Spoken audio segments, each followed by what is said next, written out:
My inspiration comes from European Jewish writers like Bashevis Zinger and Shalom Aleichem. And there is something about the Yiddish writers that Yiddish was a very oral language.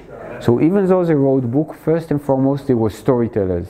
And this is what I feel the same, that I have a need to tell a story. So I can write it, I can direct a movie about it, I can write a children's book about it. You know, if I could tap dance a story, I would learn dancing, you know.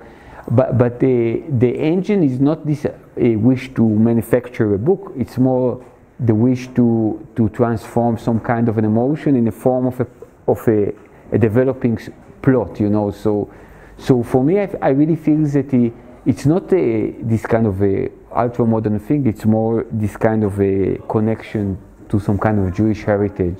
Reading a story or a book is the closest you ever get to feeling what it means to be another person. So if you go to the gym and you exercise your muscle, when you read a book you exercise your muscle of empathy.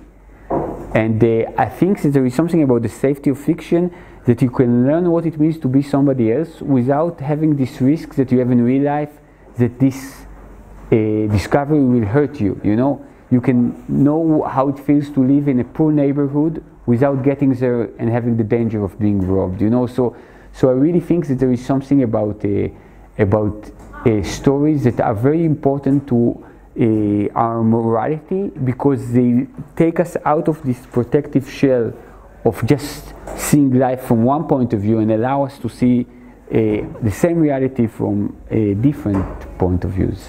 I tread on a ground in which if you're not funny, then you have to be full of pathos, you know, because when you write about the memory of the Holocaust, when you write about a reality in which my friends get killed in war, you write in a reality in which I have to protect with my body my son when missiles explode above me, then I could either go for some great pathos and self-pity or be funny. And you know, and I think that when you're funny it's much easier to communicate and also to take things in proportions.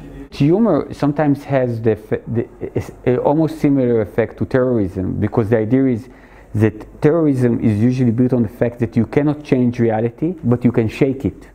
And I think that many times with humor, you know, there is a reality that you cannot change, but if you make somebody laugh and at the same time you criticize him, then you know he's observed your criticism. It's not like you shout at somebody, you damn fool, and you alienate yourself from him. You say to him, I gave you something, I made you smile, but what you have to do in return is maybe rethink about the things that you're doing.